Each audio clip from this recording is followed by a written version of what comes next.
Caitlin Clark says Napheesa Collier made a lot of very valid points about WNBA Commissioner Cathy Engelbert. Caitlin Clark held her exit interview on Thursday following the conclusion of the Indiana Fever's incredible 2025 season and said that Minnesota Lynx star Napheesa Collier made a lot of very valid points in her excoriation of WNBA Commissioner Cathy Engelbert earlier this week. Clark also called this the biggest moment in WNBA history and said that everybody that's in a place of power has a responsibility to make sure this game is in a great place going forward with the CBA. The Women's National Basketball Players Association and the WNBA have been locked in a tense labor battle for months over a new collective bargaining agreement. While most of those discussions have taken place behind closed doors, Collier delivered the strongest public comments yet from either side on Tuesday during her own exit interview. "I'm concerned about the future of our sport," Collier said during her lengthy opening statement. "At some point, everyone deserves to hear the truth from someone who I hope has earned the benefit of the doubt to fight for what is right and fair for our athletes and our fans. We have the best players in the world. We have the best fans in the world. But right now we have the worst leadership in the world." Collier also relayed specific conversations she's had with Engelbert, including one about Clark. "I also asked how she planned to fix the fact that players like Caitlin Clark, Angel Reese, and Paige Buchers, who are clearly driving massive revenue for the league, are making so little for their first 4 years," Collier said. Her response was, "Caitlin should be grateful she makes $60 million off the court because without the platform the WNBA gives her, she wouldn't make anything."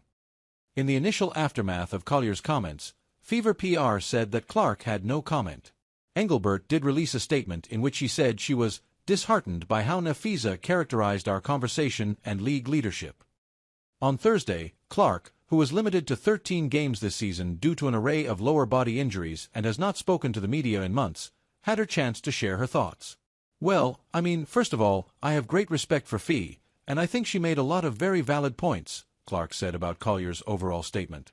"And, I think what people need to understand, we need great leadership in this time across all levels. This is straight up the most important moment in this league's history. This league's been around for 25+ years, and this is a moment we have to capitalize on. So that's honestly what I would say.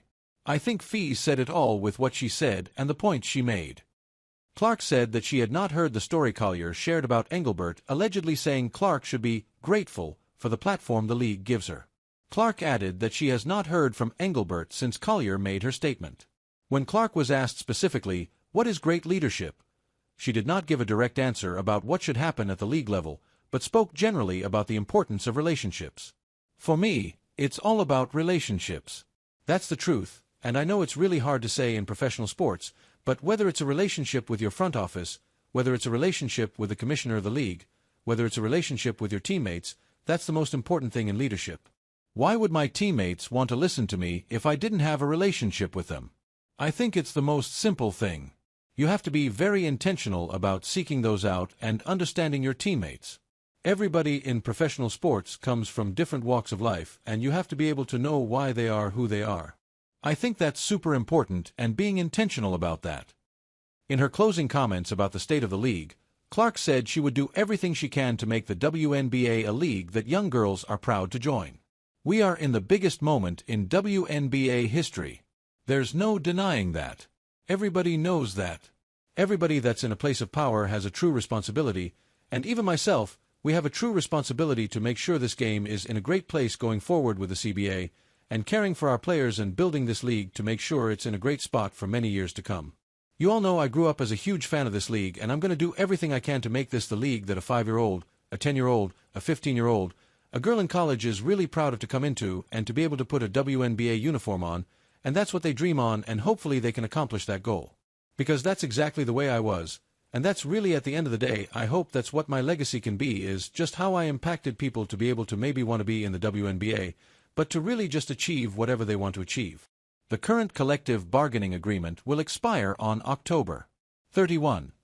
Assuming there is no new deal by then, there are multiple paths forward.